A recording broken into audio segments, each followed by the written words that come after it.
In the ancient world, kings and priests were the two unshakable pillars. Kings ruled with the sword, priests ruled with myth, while the people lived in their shadow. But from a small city called Miletus, someone different emerged. His name was Thales. He was no king, no priest, just an olive oil merchant who often stood in the marketplace with jars in hand, scribbling down strange notes. Children laughed at his habit of planting a stick in the ground. Merchants mocked him. What good is measuring shadows? Yet Thales was unfazed. He believed shadows were keys that could unlock the laws of nature. To him, the world was not merely the arena of the gods, but a riddle to be solved by human reason. His curiosity knew no bounds.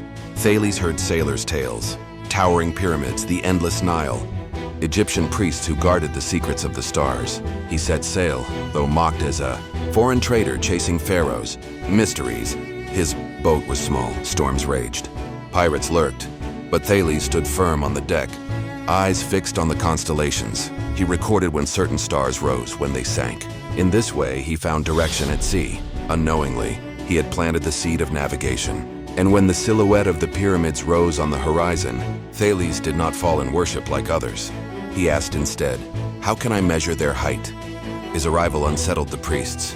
They challenged him before the people and the pharaoh. "If you are so wise, measure the height of the pyramid without climbing it." The crowd laughed, certain the foreigner would be humiliated. Thales only smiled. He planted his staff in the sand, waiting until the staff's shadow was equal in length to its height. At that moment, he pointed to the pyramid. Its shadow now equaled its height. Silence fell. The pharaoh leaned forward. The priest stood dumbstruck. The people whispered in awe. With nothing but a stick and simple logic, Thales shattered the illusion that the pyramid's secrets belonged only to the gods.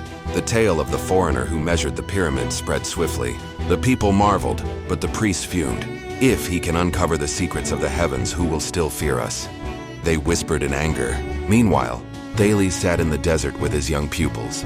He charted the rising of Sirius, the movement of Orion, even the patterns of eclipses. "If we know the pattern," he said, "we know when the river will flood, when the seasons will change, even when the sun will be swallowed by the moon." His words made the priests grind their teeth. Eclipses had long been divine omens. Now a foreigner dared to say, "An eclipse can be calculated." Years passed and war erupted in Asia Minor. King Alyattes of Lydia clashed with King Cyaxares of Media. Two armies faced each other, war cries filling the air. In the midst of tension, Thales calmly declared, "Today, the sun will be darkened." None believed him. But when the sun reached its peak, the sky dimmed. The sun was swallowed by the moon. Soldiers screamed in terror. Swords slipped from their hands. Frantic prayers rose to the heavens. The two kings froze, halting their attack. The war ended, not by bloodshed, but because the heavens obeyed a man's prediction. That eclipse became a turning point in history. Two kings who feared no blade now bowed to the laws of the sky. They realized armies could obey rulers, but the heavens yielded only to logic. Logic Thales had mastered. The battle ceased, peace was signed. Amid a field of blood, the true victory belonged not to kings but to a foreign merchant without an army. History would record that day not as a military triumph, but as the triumph of knowledge over power. After the war, many revered Thales. "Be our leader, you are wiser than kings," they pleaded. But Thales refused. He sought no crown, no throne.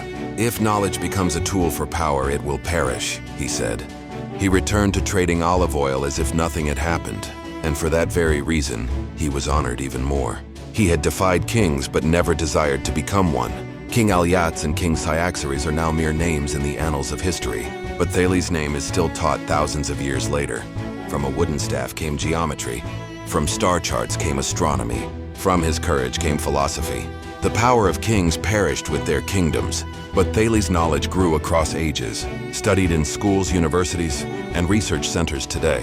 The true legacy is not a grand palace, but a way of thinking.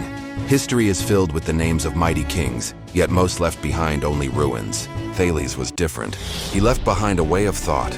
Swords can coerce, but only for a moment. Knowledge liberates forever. With a simple staff, he measured a pyramid. With the movement of stars, he stopped a war. With logic, he tore down myths of millennia. No sword was ever sharper.